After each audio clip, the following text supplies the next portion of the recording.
বিসমিল্লাহির রহমানির রহিম। আসসালামু আলাইকুম বন্ধুরা।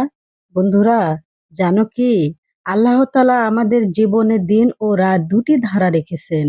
এর মধ্যে কিছু দিন ও রাত বিশেষভাবে রহমতময় করে তুলেছেন।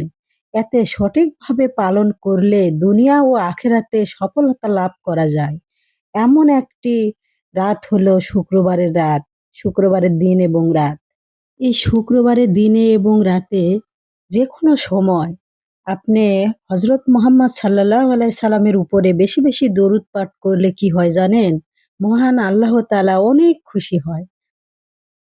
তাই তো আমরা বেশি, বেশি দরুদ পাঠ করব।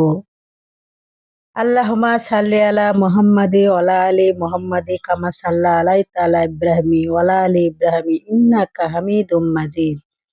আল্লাহুম্মা বারিক লানা মুহাম্মাদি ওয়া আলা আলি মুহাম্মাদি কামা বারাকতা আলা ইব্রাহিমি ওয়া আলা আলি ইব্রাহিম ইন্নাকা হামিদুম মাজিদ। এই দরুদটি আমরা সবসময় বেশি, বেশি পাঠ করব এই শুক্রবারের দিনে এবং রাতে। আর আমার এই ভিডিওটি যদি সবার ভালো লেগে থাকে অবশ্যই বেশি, বেশি শেয়ার করবেন এবং নতুন হয়ে থাকলে চ্যানেলটি সাবস্ক্রাইব করতে ভুলবেন না। আসসালামু আলাইকুম। সবাই ভালো থাকবেন। আল্লাহ হাফেজ।